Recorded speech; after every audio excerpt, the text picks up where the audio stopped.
ॐ नमो भगवते वासुदेवाय। ॐ नमो भगवते वासुदेवाय। ॐ नमो भगवते वासुदेवाय। Hare Krishna. Welcome to our Bhagavad Pravaha online course. Today we are beginning the 6th canto of Srimad Bhagavatam. We have completed the first 5 cantos of Bhagavatam in the last 25 episodes, and in the next 5 episodes we will be discussing the 6th canto of Srimad Bhagavatam. The 5th canto of Bhagavatam ended with a beautiful description of the universe structure, and towards the end of this description, Sukadeva Goswami spoke about various kinds of hellish planets. After hearing all these descriptions, Parikshit Maharaj's heart became filled with compassion for all those people who are suffering in these hellish planets. Then he asked Sukadeva Goswami in the beginning of the 6th canto. So he says that, "Oh Sukadeva Goswami, you have taught me about Nivritti Marga, means elevation to higher planets. You also have taught me about Pravritti Marga, that is enjoying and suffering in this material world because of various activities, that is described in the canto 3. And you have also taught me that by performing impious activities, one will enter hellish planets. Now, and you have also taught me the structure of the entire universe and the dynasties of different personalities in the Swayambhu Manu's lineage. So you have taught me all these things. Now I have one question. You spoke about various kinds of suffering in the hellish planets. How can the humanity be saved from entering these hellish planets? Can you please tell me?" So Parikshit Maharaj has asked this question out of his deep concern and compassion for all the souls. Nobody should suffer in hell. So Parikshit Maharaj is himself a great Vaishnava. He is definitely on the path back to Godhead. So in this 1 week, he was cursed to die within 1 week, and in this 1 week he has been hearing the descriptions of the Supreme Lord, his incarnations and his devotees, and the whole process of Bhakti Yoga from an exalted soul like Sukadeva Goswami. It is 100% sure that he is going back to the spiritual world. But although he is about to go back to the spiritual world within just few days, he is quite compassionate on the people who are suffering in these hellish conditions. A Vaishnava's compassion is very deep, very spontaneous. And as soon as Parikshit Maharaj has heard the description of hellish planets, he immediately asked, how can the humanity be saved from entering hell? And he was not even asking about his own Kshatriya community. How can our Kshatriyas be protected from entering hell? He is asking about the entire humanity. So a Vaishnava is called Paradukha Dukhi. He takes anxiety and he becomes very distressful seeing the distress of other people. Although Vaishnava himself or herself do not have any sufferings, but still they suffer seeing the suffering of other people. So with deep compassion, our Parikshit Maharaj asked this question, a pure devotee. Now, Sukadeva Goswami began his answer, but Sukadeva Goswami did not give a straightforward answer. He wanted to test the understanding of Parikshit Maharaj, his disciple. Sukadeva Goswami spoke to him up to the 5th canto. Now in the 6th canto, he wanted to test the understanding of Parikshit Maharaj.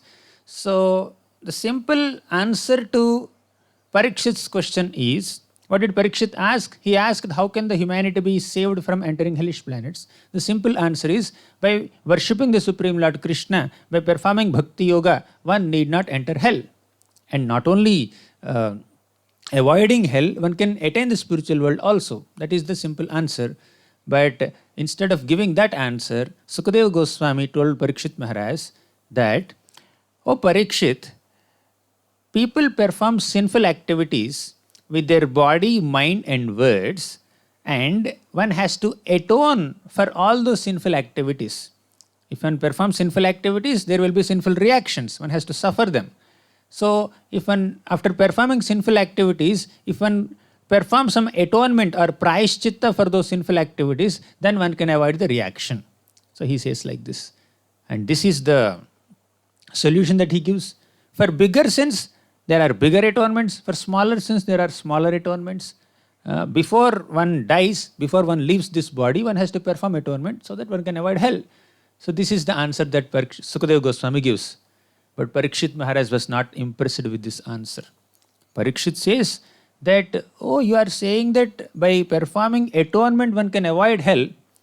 Okay, by performing atonement one may avoid sinful reaction, but one cannot give up one's propensity to commit sin. Sinful propensity is there, the inclination, the urge to commit sin is still there in that person. So I don't consider this as a solution. He says that kvachin nivartate bhadrat kvachit charati tat punaha. He says sometimes one may restrain oneself from committing a sin and sometimes one may commit sin also. Right? So prayaschittam atho apartham manye kunjara shauchavat. I consider this prayaschitta or atonement to be totally meaningless, like an elephant bath. You can see in that picture, an elephant takes bath in a wonderful water reservoir, under a waterfall or in a lake or in a river. But as soon as the elephant comes out of that water reservoir, elephant throws dirt on itself. You can see that picture. So what is the use of taking bath then? Similarly, one may perform sinful activity and to avoid sinful reaction, one may perform atonement, but after doing that atonement, one may again commit sin, just like elephant again throws dirt on its body. So it's of no use. So Parikshit Maharaj rejected the answer of Sukadeva Goswami. And Sukadeva Goswami actually became happy. Oh, my disciple is not accepting blindly whatever I am speaking. He can understand that I am testing him and he is passing the test by not accepting something which is not bona fide. So, to further test the understanding of Parikshit Maharaj, Sukadeva Goswami gives another answer, which is also not the great answer. So, it's better than the previous answer. In the previous answer, he said karmakandic atonement is the solution to avoid hell. Now, he says that Gnana Kanda, or following various rules and regulations or limbs of Gnana Yoga, will enable one to avoid hellish conditions. Means there are some yama, niyama, there are certain rules and regulations, sense control, mind control, Vedic study, and so many other practices one has to follow. So basically, what is this gnana? A person performs sinful activities because of ignorance. And if one is in knowledge, then one need not commit sin. So knowledge is the solution for ignorance. In ignorance we commit sin, but if we develop knowledge and also follow various practices that are favorable for attaining that knowledge, then one need not enter hellish planets. That is the solution that he has given. And the comparison here is, earlier it was Kunjara Shauchavat. It is like elephant bath. So that Karma Kanda is like elephant bath. This Gnana Kanda is like Venugulmam Ivanala. Venugulmam means a bush of bamboo. So you can see bamboo trees growing in forests. So Iva Anala, when you take fire and throw on that bamboo bush, dry bamboo, the bamboo trees completely burn to ashes. Similarly, by following various limbs and rules and regulations of Gnana or knowledge, one can burn all sinful reactions, one can avoid hell. He says like this. But there is a problem with this also. Definitely, in ignorance, a person performs sin. And if one is in knowledge, one can avoid sin. But it's not necessary that every knowledgeable person would avoid sin. So we commit mistakes out of ignorance, that is sure. But every mistake that we commit is not because of ignorance. Even in knowledge also we commit mistakes. Even while we are in knowledge, we can commit mistake. For example, smoking is injurious to health. Everybody knows this. So the person who is smoking also is aware of this, but still he smokes because of some pleasure that he derives from that activity. So ignorance is not the cause of every mistake. Even in knowledge also a person can commit mistake. So, and because of knowledge, one may kind of control oneself from committing certain mistakes. But when there is some favorable circumstances there are certain favorable circumstances to enjoy some sense pleasure, one may just give in to that urge, and when even by having knowledge also one may commit that sin. So that's why this comparison Venugulmam Ivanala, or the comparison of knowledge burning the dry bamboo. Knowledge acts like fire that burns the bamboo of sinful reactions to ashes, is not completely the solution, because now the bamboo bush may be burned to ashes because of fire, but the roots of that bamboo tree are still there. As soon as there is favorable climate, again the bamboo bushes will grow. Similarly, knowledge, because of knowledge we may restrain ourselves from doing a sinful activity, but when there is favorable circumstances, we might tend to commit a sin also despite having knowledge. So, what is the solution then? Parikshit Maharaj was not impressed with this answer also. That's why he rejected this answer also. He did not speak anything, but Sukadeva Goswami understood that Parikshit was not impressed with this answer. Definitely this gnana or knowledge is better than karma or doing atonement processes. But that does not mean that this is the best thing to do. So Parikshit is still dissatisfied. So noticing this, Sukadeva Goswami has given the ultimate answer.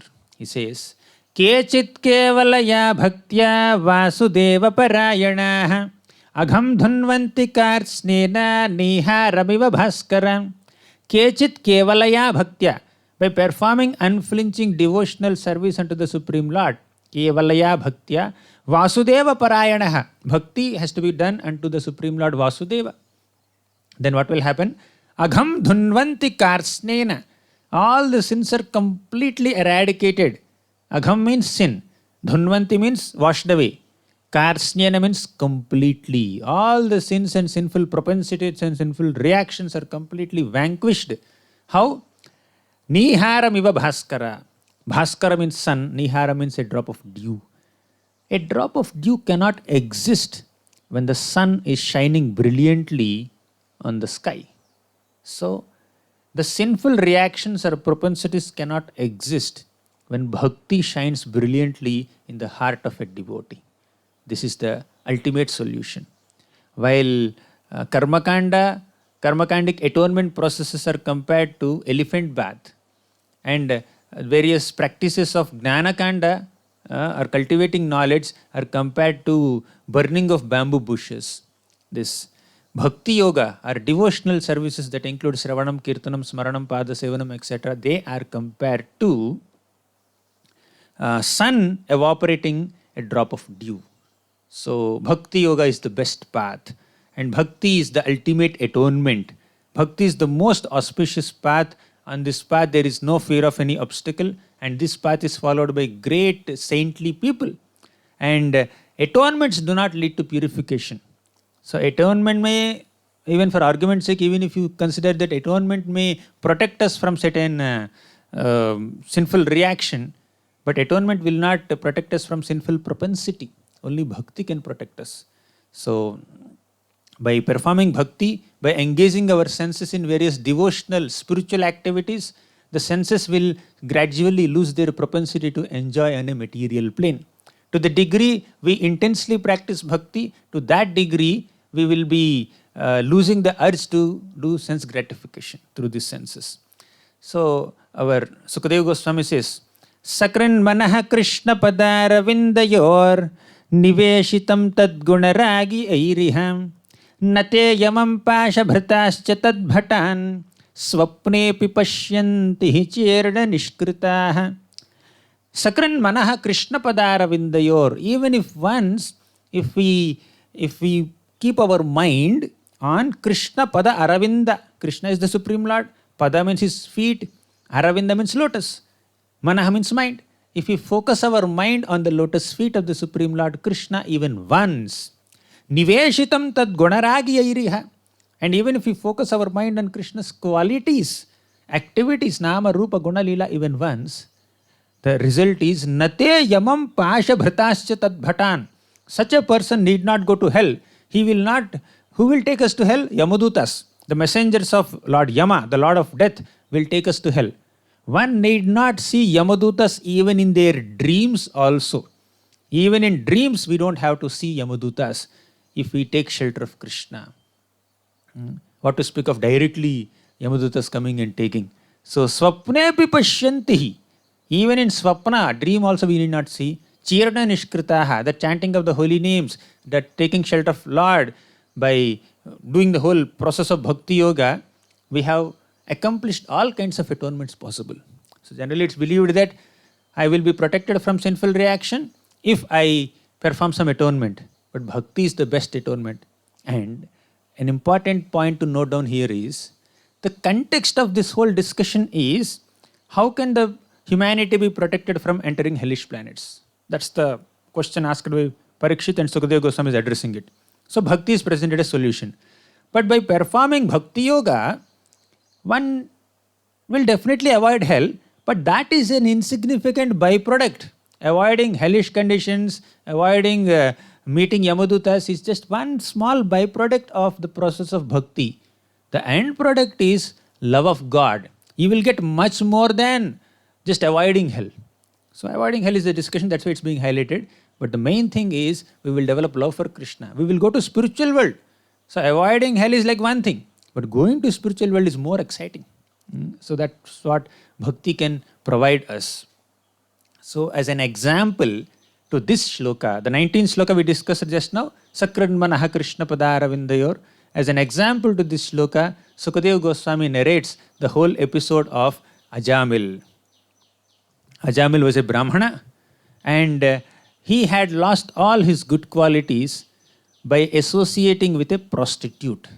In the third canto of Bhagavatam, we have seen how one has to avoid bad association, and bad association, and especially association of opposite gender for sense gratification in an undue and unrestricted manner, is the most degrading way of living life. We have seen all that. So this Ajamil is an example. He has associated with a prostitute and he has lost all his Brahmanical qualities. He has lost cleanliness, austerity, and Vedic study, and truthfulness, everything he has lost. And he committed so many sinful activities to maintain his family. And like this, doing sinful activities, he has passed 88 years of his life. And he had 10 sons. And the youngest son, his name is Narayana. And this youngest son is hardly 2-3 years old.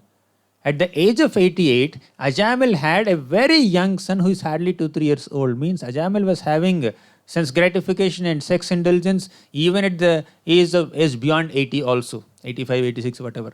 So that is the stage of Ajamil. So Ajamil was very attached to this young son named Narayana. So because of his sinful activities, his life is also coming to an end. So once the Yamadutas came to take Ajamil to the Yamaloka, to the hell. So Ajamil could not understand that his death was approaching nearby. He was so absorbed in the activities of this child only. So Ajamil was always spending time with the child. He is saying whenever he is eating, he would call his son, Narayana, please come and eat this. Narayana, please come and drink this. Narayana, please come and play with me. Narayana, come, it's time to sleep. So like that, he's constantly calling his son Narayana, Narayana, Narayana with great affection, not knowing that his death is coming so close to him. So death has come. Death will not wait for anyone. So at the time of his death, this 3 Yamadutas came to take Ajamil to hell. Because Ajamil has performed sinful activities with his body, mind and words, 3 Yamadutas came to take him to hell. So at that time, Ajamil became very anxious. He was feeling separation from his son. He was thinking that, oh, I am going to leave my son and go. Narayana, Narayana, come here. Narayana, please come. So like that, he was calling out the name of his son, Narayana, with so much of anxiety in his mind, in a helpless state of mind, with full concentration he was chanting. He was calling out the name of his son, Narayana. Somehow by his good fortune, he has named his son as Narayana. And in this pretext, he started chanting the holy name of Narayana also. So because he uttered the 4 syllables of the Supreme Lord's name, Narayana, Narayana, 4 Vishnudutas came to protect Ajamil. Because he was calling out the name Narayana, Narayana, Narayana helplessly. and he was actually indicating his son, but the original Lord Narayana has responded to the request of Ajamil because the child is not Narayana. Although Ajamil has kept his name as Narayana, the child is not Narayana, but the name is Narayana. The name is non-different from the personality Narayana. In a deep, helpless state of mind, with deep anxiety, with full concentration and focus, when Ajamil was chanting the holy name Narayana, that chanting, that calling out of his holy name invoked the compassion of Lord Narayana, the Supreme Lord Narayana in Vaikuntha, and he had sent his 4 attendants, the Vishnu Dutas, to protect Ajamil from this Yamadutas who were taking away Ajamil to hellish planets. So Yamadutas, Vishnu Dutas came there and stopped the Yamadutas. You cannot take Ajamil. Then the Yamadutas became very surprised. Oh, you are looking so effulgent. You look so brilliant. You look proper. Why your behavior is improper? Who are you? Whose servants are you? What are your names? Why are you challenging the jurisdiction of Yamaraj? Under Yamaraj's superintendence and direction, we are taking all the sinful people to hellish planets. So we have come to take Ajamil because he has performed so many sins. But why are you blocking us? So, which place are you coming from? Who is your master? Why are you forbidding us? So, basically, Yamadutas were very attracted to the charming forms of Vishnu Dutas. As you are seeing in that picture, Vishnu Dutas are so beautiful. They are decorated with all kinds of garments and ornaments and garlands and weapons. They are so effulgent. But Yamadutas were so ugly. They have some twisted faces and they look very ferocious. But this Yamadutas became very attracted to the Vishnu Dutas. So when Yamadutas questioned the Vishnu Dutas like this, Vishnu Dutas asked, "Oh, you are claiming to be the servants of Yamaraj, Yamadharmaraj? Can you tell me what is the dharma? What do you mean by dharma? And what is adharma? And on what criteria are you taking different people to hellish planets? Do you have any protocols for your Yamalok? What are your rules and regulations? Is everyone entitled for punishment by you? Who should not be taken by you? Who can be taken by you? Just tell all this." Then when Vishnudutas questioned like this, the Yamadutas have elaborately described that dharma is what is prescribed in the scriptures. So dharma is mentioned in the scriptures, and whatever is against the scriptural injunctions is adharma. So we have heard this from Yamaraj.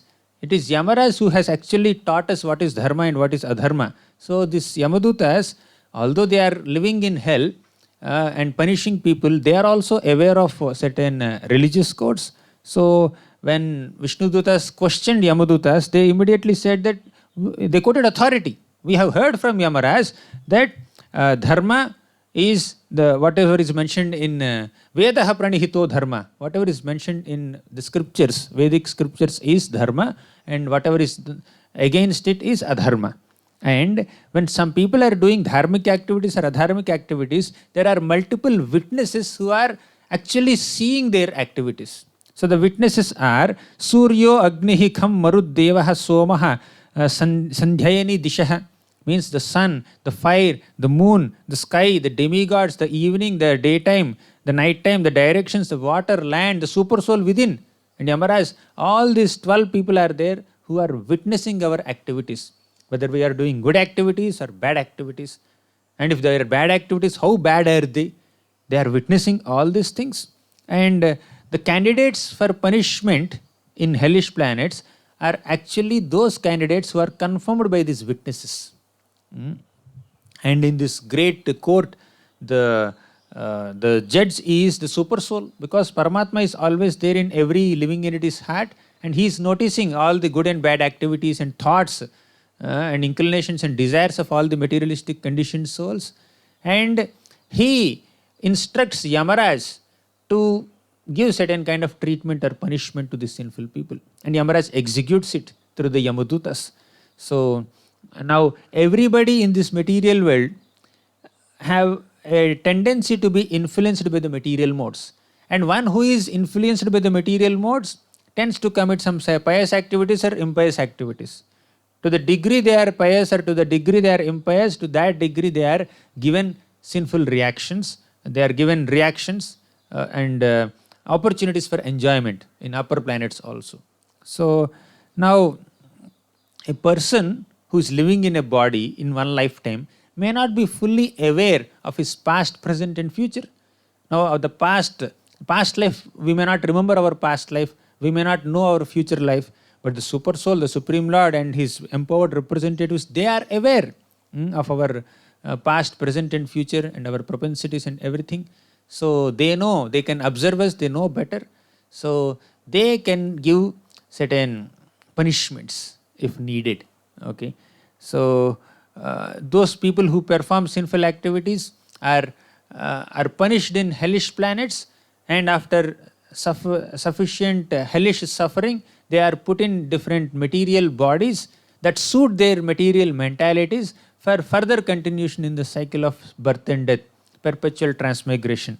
So, in this way, the conditioned soul, if he does not take to Bhakti Yoga, he will be entrapped in this materialistic activities and this material existence like a silkworm in a cocoon. So, and will a person avoid hell by just stopping all activities? No, that is not possible. The Yamadutas say that nahi kaschit kshanamapi jatu tishtati akarmakrit. The soul is very active, whether good or bad, the soul has to act.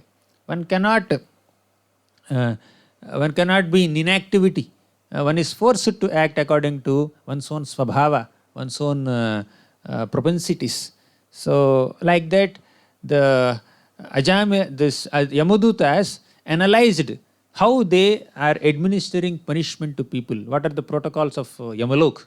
They spoke to the Vishnudutas very eloquently. After that, the Yamadutas came to the specific case of Ajamil. Who is this Ajamil? Why are they taking Ajamil to hell? They say that this Ajamil was a pure Brahmana. Ayam hi srutasampannaha shīlavrata gunalayaha dhritavrataha mruduhu danta satyavan. So this Ajamil is Shila Sampanna, endowed with all good character. Then Dhritavrataha, he has executed all the Vedic rituals and vows with great determination. Satyavan, he is very truthful and he is well studied in Vedic literatures. Murduhu, he is very mild and gentle. Shuchi, very pure and clean. Then Sadhu, well behaved. Mitavag, he is controlled in his speech. Anasuyakaha, he is never envious of anyone. So like this, Ajamil was very perfectly qualified Brahmana. However, one day he went to collect some ingredients for worship and some yajna because his father instructed him to do so. Then Ajamil went to the forest and he saw an illicit affair. On his way through the forest, he saw one Shudra and a woman, a prostitute, embracing each other, having spending time very intimately in public, open space. So Ajamil has seen that scene. And when Ajamil saw that, then he was thinking of so many Vedic instructions. Oh, I'm not supposed to see this, and this is an illicit affair, this is not appropriate. So he was trying to recollect all the Vedic injunctions, but Ajamil could not control his mind. So he came back and he started thinking of that prostitute only constantly. And he tried to control. He remembered Shastras, but he could not restrain. He lost all good sense. And he always thought of this prostitute, and he gave up his dharma, he gave up his family, he gave up his father's protecting his old parents. He gave up his chaste wife, who is coming from a noble family, who is coming from a very chaste Brahmanical family. But still Ajamil has given up her association also, and he has started associating with this prostitute. Eventually he brought that prostitute into his house and started staying with her, and he engaged all the money that his father has earned to satisfy the demands and desires of that prostitute. And he started eating the food cooked by that prostitute, and he has lost all intelligence. So our consciousness is molded by what we eat. When we eat food cooked in very contaminated way, then our consciousness also will be affected. So in this way, Ajamil was so degraded in his character, and he started committing theft, robbery, gambling, and looting people, threatening people, and extracting money from them. In all kinds of sinful activities, grihita vrittis, he started earning a lot of money to maintain the prostitute and her children.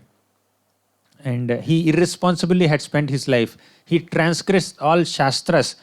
Like that, such a long time passed, and he did not perform any atonement for his sinful activities. So, Yamadutas are saying, so we are taking this Ajamil to hellish planets. We are justified in what we are doing. So, in this context, we can remember one beautiful purport from the 10th canto of Bhagavatam that says there are 10 effects of Cupid. Okay, 10 stages. 10 stages in which Cupid affects all of us. Number 1 is Chakshuraga. You can see that flowchart. First is Chakshuraga, means attraction through the eyes. When we see a sense gratificatory object, we get attracted through our eyes. Then, next is Chitta Sanga. Chitta Sanga means intense attachment within the mind. Third stage is Sankalpa, determination to attain that object. Fourth stage is Nidracheda, one may lose sleep. Fifth stage, Tanuta, one will become emaciated because of loss of sleep. Then sixth stage is Vishayanivritti, one will be losing all interest in all other things apart from that one sense gratificatory object. Then seventh stage is Trapanashaha, one could become shameless. Then eighth stage is Unmada, madness. Ninth stage is Murcha, becoming stunned. 10th stage is Mriti, death. So when one is attracted by Cupid, one will pass through all these 10 stages. And the first 9 stages here are applicable and relevant even in the case of one's relationship with the Supreme Lord Krishna.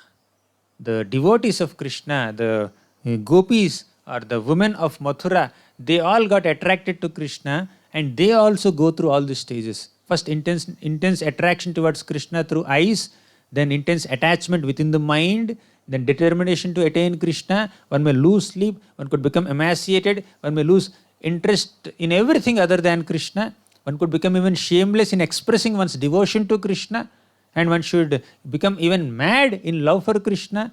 One could become stunned in love for Krishna. But the 10th stage, which is death, will not happen in the case of devotees who are attracted to Krishna in this conjugal mood. So, the pure spirit soul is meant to be attracted to Krishna in this way, but unfortunately the pure spirit soul is contaminated in this material existence, and the living entity gets attracted to material objects and opposite gender, the body of the opposite gender to be very specific, and ruins one's own spiritual progress. So now Ajamil went through all these stages, and the Vishnu Yamadutas were ready to take Ajamil to hellish planets. Then that completes the first chapter. In the second chapter, we see the response of Vishnu Dutas to what Yamadutas have presented about Ajamil. Yamaduta spoke that these are our protocols of Yamalok, and he has done sinful activities, so many of them, and he did not commit any atonement. We are taking him to hell. Then Vishnu Duta said, alas, why irreligion is entering an assembly where dharma is supposed to be upheld? They are claiming to be the servants of Yamadharmaraj. So, they are supposed to uphold dharma, but they are acting according to adharma, irreligious. They are unnecessarily taking an innocent soul, Ajamil, to hellish planets. He is not meant to be taken to hellish planets. Generally, the citizens will take shelter of a king for protection, but if the king himself becomes a threat to the citizens, where will the citizens go? An animal may take shelter of the master. Oh, he's protecting me, he's giving me grass, he's taking care of me. But if the master himself cuts the throat of the animal whom he's protecting, where will the animal go? Similarly, all these people are supposed to be protected by this Yamaraj and all these people. So, but there is injustice in what they are doing. It's betrayal of trust. So when they were saying like this, Yamadutas were quite surprised. Oh, why we are being accused of following some injustice or adharma? Now the Vishnu Dutas give 10 effects of holy name. So why Ajamil is considered innocent? Because although Ajamil has performed so many sinful activities, Ajamil has chanted the holy name of Lord Narayana, and that chanting has completely purified Ajamil. In essence, in short, Ajamil has chanted the holy name of Narayana with great affection while addressing his child. Since the child is named as Narayana, till the death time of Ajamil, Ajamil has been calling out the name of Narayana with great affection for a long time. Daily, several hundreds of times, Narayana come here, Narayana eat this, Narayana sleep here, Narayana drink this, Narayana play with me. Like that, Narayana, Narayana, Narayana, with great affection he is calling.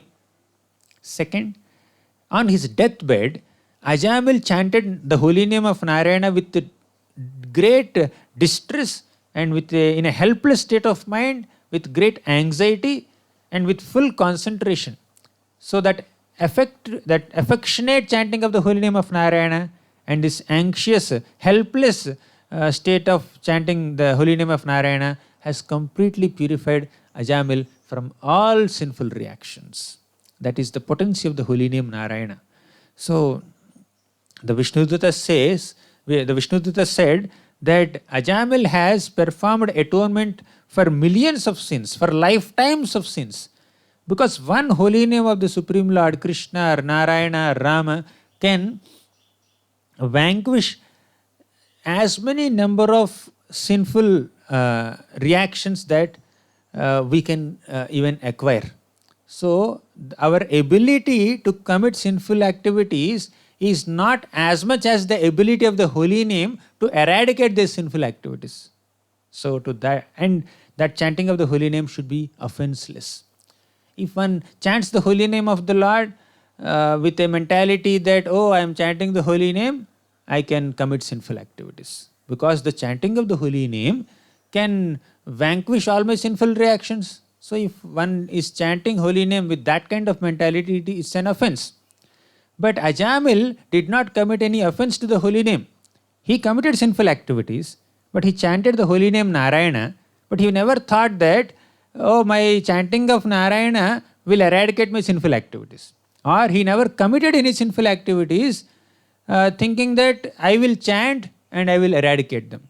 So either before committing sinful activities or after committing sinful activities, Ajamil was not thinking that holy name will nullify my sinful activities, sinful reactions. So Ajamil did not commit any sin on the strength of the holy name, and Ajamil never chanted to eradicate sinful reaction. So these two are happening independently. So Ajamil's chanting is offenseless in the sense that he never connected that chanting of the holy name with his sins. So that offenseless chanting of the holy name of Narayana and affectionate chanting of the holy name of Narayana and helpless chanting of holy name of Narayana has completely eradicated all his sins, and you have to consider that he has performed all atonements. Chanting of the holy name is the best process for deliverance, and by chanting of the holy name, the Supreme Lord will become very obliged to such a devotee. One will attract Lord's attention, as mentioned in the 9th and 10th slokas. One will attract Lord's attention, the Lord becomes obliged to the devotee. Oh, he has chanted my holy name, I have to protect him in all circumstances, like that. And even inattentive or unintentional chanting also is very effective. That does not mean that we have to chant inattentively and unintentionally. But even if one chants the holy name to indicate something else also, that is beneficial. The 14th sloka says, Sanketyam parihasyam va stobham helanameva va Vaikunthanama grahanam aseshagaharam viduhu. Sanketyam means to indicate someone else. Parihasyam, while joking. And stobham means for musical entertainment. Helanameva va, even out of neglect also. Vaikunthanama grahanam. If we take the holy name of the Lord of Vaikuntha, Asesha Aghaharam Viduhu. one will vanquish all one's sinful reactions. That's the potency of the holy name of Krishna, of Narayana, of the Supreme Lord. He has thousands of names. Any name is very potent. So, Gurunam cha laghunam cha guruni cha laghuni cha prayaschittani papanam gnatvoktani maharshibhi. So, people say that if one performs a small sin, the atonement is very small. If one performs a great sin, the atonement is very great. But chanting of the holy name is the best atonement for small sins and big sins, both. So, chanting of the holy name can eradicate all sinful reactions and propensities. So, bhakti can destroy even the root of sin. The example given here is just like fire can burn dry grass to ashes. Similarly, chanting of the holy name can burn all the sinful reactions to ashes. So, and chanting of the holy name will work well even if the person who is chanting does not know the potency of the holy name. Just like we take medicine, doctor knows what medicine will work for our disease, and the doctor knows what are the ingredients of that medicine and how it is effective in our situation. But the patient may not exactly know. He will just take the prescription of doctor. Okay, this medicine 3 times in a day, this medicine 2 times in a day, this medicine once in 4 days.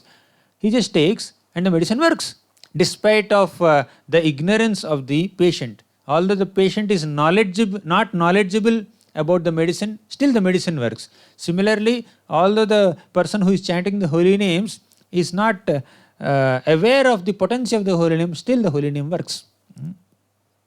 And so, saying like this, glorifying the holy name in various ways and explaining that Ajamil has been purified completely from all his sinful reactions.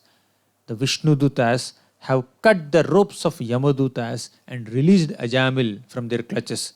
And they even told that if you arrest Ajamil, we will kill you. So they threatened the Yamadutas and then chased them away. Vishnudutas protected Ajamil in this way. And Yamadutas just went back to Yamalok and then reported to Yamaraj. And what happened to Ajamil? Ajamil saw this whole discussion. He was in a very subconscious state. He was totally deranged. But still he was able to make out that some discussion is going on between this effulgent Vishnudutas and these dangerous, fearsome looking Yamadutas. So there was discussion. Yamadutas spoke about ordinary dharma, while Vishnudutas spoke about transcendental dharma. This ordinary dharma analyzes piety and impiety and says who has to be punished and who has to be rewarded. But this transcendental dharma works on compassion, the mercy of the Supreme Lord. Somehow or the other give mercy to all the people. That's the whole dharma that our Vishnudutas have presented. That is transcendental dharma. So Ajamil understood both mundane and transcendental dharmas, and he understood the glories of the holy name, and he came back to his senses. And he was about to say something, but the Vishnudutas disappeared from there. Vishnudutas did not immediately take Ajamil back to Godhead. So one might think that, Ajamil chanted the holy name Narayana and he is protected from hellish conditions. So I can also perform all kinds of sinful activities or sense gratification throughout my life, but at the end of my life, I will keep a reminder that I will chant the holy name of Narayana, then I will go back to Godhead. So that is not the message of Ajamil episode. So Ajamil was not taken to Vaikuntha immediately. Ajamil was just given a second chance. A second chance was given to Ajamil. Ajamil was lost in lust, but he developed love of God by the intervention of these great Vishnudutas. So Ajamil was lamenting, and Ajamil regretted for his sinful activities. You can see Ajamil's lamentation in that chart. Ajamil regretted for his sinful activities. He thought that, I have begot children from prostitute, I have degraded the family tradition, and I did not take care of my old parents. I have chased away my chaste wife. And sometimes one may be lusty, and Ajamil was lost in lust, but that lust could be specifically directed towards one person. If Ajamil was generally lusty, he could have fulfilled his lusty desires with his chaste wife. Why he has to bring that prostitute there? Sometimes the Maya can bewilder a person so much that crossing all boundaries and restrictions and basic human protocols also, a person will go out of his way to associate with the opposite gender to a specific particular person only. But Ajamil has associated with that prostitute, not with his chaste wife. So lust is of multiple flavors. So Ajamil became aware of the results of his own mistakes. I could have gone to hell, but somehow I was protected. He was so grateful for the vision of Vishnu Dutas. He was so grateful that they protected him in the predicament. So Ajamil, in the beginning stages of his life, he has performed bhakti. He has worshipped the Lord Narayana. He was trained in Vedic culture. So that little performance of bhakti protected Ajamil from the greatest danger of going to hell now. So neha bhikramana sosti pratyavayo na vidyate svalpamapyasya dharmasya trayate mahato bhayat. Bhagavad Gita says, in Bhagavad Gita, Krishna says that even if little bit of bhakti you do, that will protect you from great danger. Ajamil was protected from this great danger. So Ajamil appreciated, without devotional service, without pleasing Narayana to some degree or the other, I would not have received the darshan of Vishnu Dutas now. I would not be protected from entering hell now. So, and he became very determined to practice devotional service now. Now I got a second chance. I will not waste. I will not waste my life in sense gratification. I will not go back to that prostitute. So he went to Haridwar and he always engaged himself in devotional service. He became so determined to release himself from the bondage of Maya. He gave up all lusty desires. Earlier he was lost in lust. Now he gave up that lust and he lasted in love for the Supreme Lord. I will free myself from all illusion. I will be merciful to all people and I will become well-wishing friends of all people. I will always absorb myself in Krishna consciousness. I will not be falling victim to bodily identification anymore. Like that, for 12 years, he performed devotional service at a holy place named Haridwar. And after 12 years, Ajamil has seen a beautiful Vaikuntha airplane descending to take him back to Godhead. So there are Vishnu Dutas in that airplane. So they brought this airplane and took Ajamil into that airplane and took him to Vaikuntha. Earlier when Vishnu Dutas came, they did not come with airplane. They just came to cut the ropes of Yamadutas. Now they have come after 12 years. They have come to protect, they have come to take Ajamil back to Godhead. So one cannot think that I can perform sinful activities the way I want and at the end I will chant the holy names, I will go back to Godhead. Ajamil did not go back to Godhead immediately. He was given another opportunity to perform bhakti. And that's a second chance given to Ajamil. So Ajamil chanted without faith. What will happen to us if we chant with faith? And Ajamil chanted the holy name of the Lord while dying. What will happen if we chant the holy name of Narayana, Krishna throughout one's life? And Ajamil chanted to indicate his son. What will happen if we chant to indicate the Supreme Lord, Krishna or Narayana directly? And Ajamil chanted with a very sinful background. He was most sinful, but still his chanting has protected him. If we live a pure life and if we chant the holy names of the Lord, how effective it will be. So we need to understand this. So Sukadeva Goswami concludes the whole Ajamil episodes with this. Ajamil's episode is not recommending that offensive chanting or callous chanting. Ajamil's episode is emphasizing the need and the glory of effectively chanting the holy names of the Lord. Actually, just to protect oneself from hellish planets is not the only intention of a devotee who chants the holy names of the Lord. I want to protect myself from hell, bas. Only this much. So that's not the thing. Chanting of the holy name can immerse us in an ocean of satisfaction and love. Now, there is a beautiful shloka in the Chaitanya Charitamrita. Rupa Goswami says, Tunde tandavi niratim vitanute tundavali labdhaye karna krodaka dambini ghatayate karnarbhute haspraham चेत प्रांगण संगिनी विजयते सर्वेन्द्रियाणां कृतिम no जाने जनिता कियद्भिरमृतैः कृष्णेति वर्णद्वये तुंडे तांडविनी रतिम वितनुते तुंडावली लब्धये. When I am using my tongue to chant the holy name of Krishna, I desire millions of tongues. Karna kroda kadambini ghatayate. When the holy name of Krishna, that vibration is entering my ear holes, I desire millions of ears.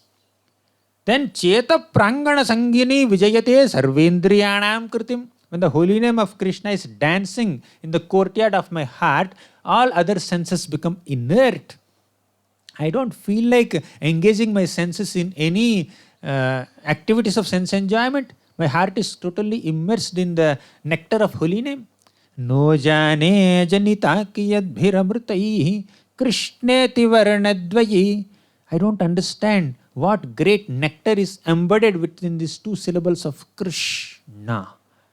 So, Rupa Goswami is desiring for millions of tongues to chant the holy name, millions of ears to hear the holy name, and he wants to immerse, and he's experiencing that his heart is getting immersed in the holy name while he's chanting.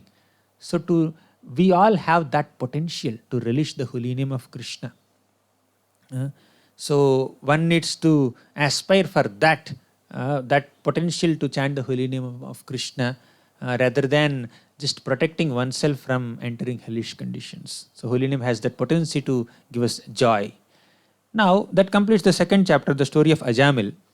The third chapter describes what happened after Ajamil was released, what happened in Yamalok. Yamadutas went to Yamaraj and reported the whole thing. Parikshit Maharaj asked, what was the reaction of Yamaraj? Because Yamaraj is the authorized representative of the Lord who can punish all sinful living entities. Now, Ajamil was about to be punished, but that punishment was cancelled by Vishnudutas. What was Yamaraj's reaction? So, Sukadeva Goswami describes. The Yamadutas went to Yamalok and challenged Yamaraj. Oh Yamaraj, we wanted to arrest Ajamil. According to your instruction, we went there with our ropes and we wanted to arrest him. But 4 effulgent personalities came and cut our ropes. They threatened us. They chased us away. So we understand how many controllers are there. How many people are taking decisions on who is supposed to be punished and who is supposed to be rewarded. We understand there could be multiple masters, multiple controllers. That does not mean there are multiple protocols. All the masters, all the controllers should align with one standard set of protocols. If one person says he has to be punished, another person says no, he has to be rewarded, that inconsistency will create a lot of injustice and problems while rewarding or punishing people. So actually, while executing your instruction, we have been defeated by these 4 effulgent Yamadutas, and we are not protected. So are you not powerful? Are you not the ultimate authority to punish sinful people? If you don't have the authority, if you can't arrest the Vishnudutas and then bring Ajamil to Yamalok, we are just serving a firefly. So they were so frustrated. These Yamadutas were so frustrated. And they challenged Yamaraj. And finally they said that when Ajamil chanted the holy name Narayana, then these 4 effulgent personalities came and chased us away. Then instead of getting offended by this challenging spirit of Yamadutas, Yamaraj became ecstatic. Why? Because Yamadutas chanted the holy name Narayana. And now Yamaraj got an opportunity to speak about the glories of that holy name Narayana. He became so happy. Every time I am only instructing this Yamadutas, take him to Kumbhipaka hell, take him to Sachimuka hell, throw him in boiling oil for 1,000 years, put him in that river with blood, urine, pus, stool, mucus and bile, and throw him in that river for 10,000 years. So these are the managerial decisions that Yamaraj has been taking, and that is how he is instructing the Yamadutas all the while. So now Yamaraj became very happy that I got an opportunity to speak about the holy name of Narayana to my Yamadutas. So now, with a very pleasant demeanor, Yamaraj explained to the Yamadutas, "Oh Yamadutas, do you know the glory of the Supreme Lord? You are thinking that I am the Supreme Controller, but above me, above Brahma, Shiva, and all other demigods, there is the Supreme Controller, the Supreme Lord Vishnu. He is above everybody. Just as Vedas bind the humanity with their instructions, just as a bullock cart is controlled by the bullock cart driver, bulls are controlled by the bullock cart driver. Similarly, the Supreme Lord is controlling everything. The entire universe is resting on the Supreme Lord's potency. Just like the cloth is resting on the horizontal and vertical threads, the Supreme Lord is the foundation, is the basis, is the resting place of everything that is happening in this universe. And even great sages and demigods and rishis also cannot understand that Supreme Lord. How can we understand?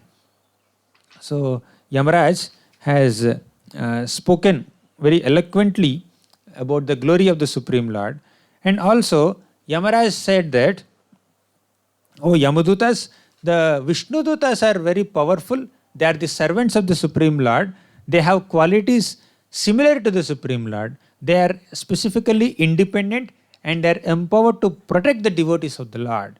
And you don't understand Bhagavata Dharma, it is enacted directly by the Lord. Dharmam tu sakshat bhagavat pranitam." So according to Bhagavata Dharma, Bhakti Yoga, people are rewarded, people are shown mercy in various ways. So this Bhagavata Dharma is known to 12 Mahajans, and he spoke about the 12 Mahajans. Swayambhur Naradaha Shambhur Kumaraha Kapilo Manuhu Prahalado Janako Bhishmo Balir Vayasaki Vayam. These are all 12 Mahajans. We will not be elaborating on all of them. And Yamaraj is also one of the 12 Mahajans. So 12 Mahajans know Bhagavata Dharma. And how can people like you can understand Bhagavata Dharma? And he started glorifying the process of chanting the holy name. He says, "Etavataalame etavan eva lokesmin pumsam dharmaha parasmritaha bhakti yogo bhagavati tannama grahanadibhi." Etavan eva lokesmin. In the 22nd shloka he says that the real dharma of the humanity is to chant the holy names of the Lord. Okay, Bhakti Yoga Bhagavati Tannama Grahanadibhi means Bhakti Yoga is the ultimate dharma of the holy name of the humanity, as we discussed in the very first episode only. Savai Pumsam Paro Dharmo Yato Bhaktiradhokshaje.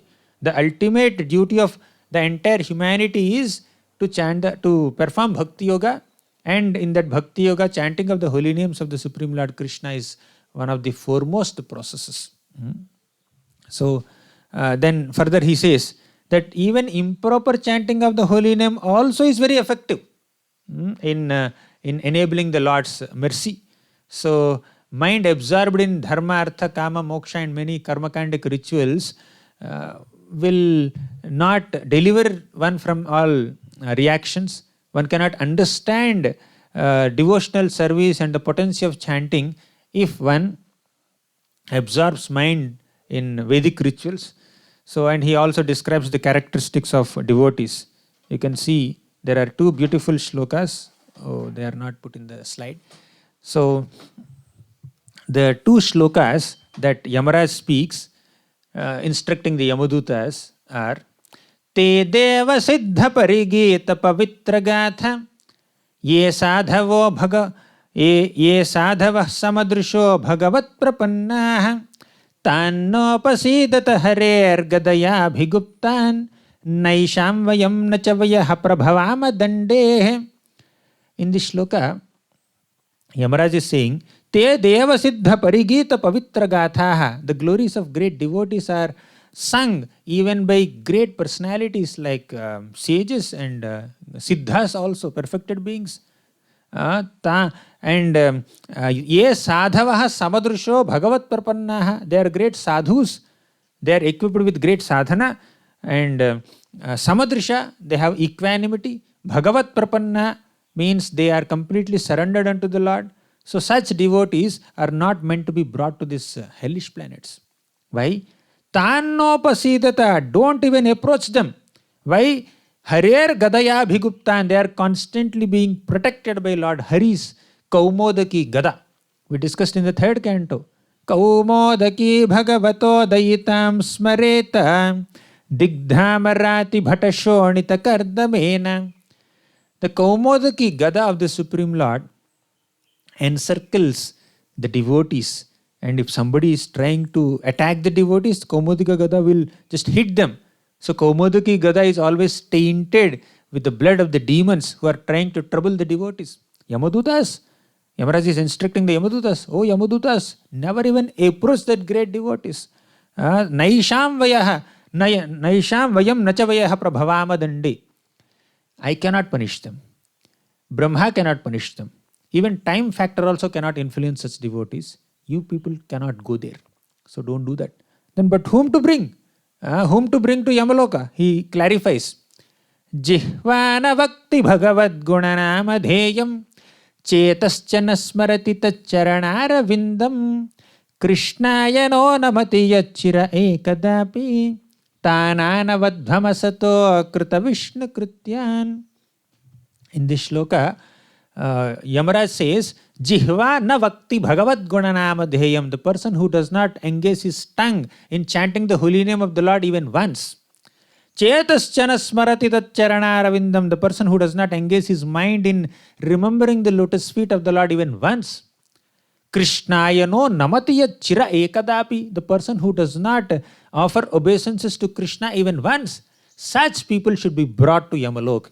Tananavadham asato. They are very bad people. Akrita Vishnu Krityan. They have not done anything in relation to the Supreme Lord Vishnu or Krishna. So, the person who does not chant the holy name even once, the person who doesn't offer obeisances to Krishna even once, the person who does not remember the Lord even once, they are supposed to go to hellish planets, not those people who are absorbed in Krishna's glories.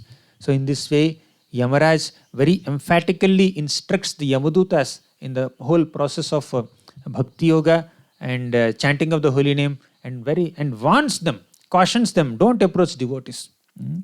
Then finally, Sukadeva Goswami concludes the whole episode saying that the whole process of Sankirtana or chanting the holy names of the Supreme Lord Krishna is very powerful, definitely millions of times more powerful than this regular karmakandic rituals.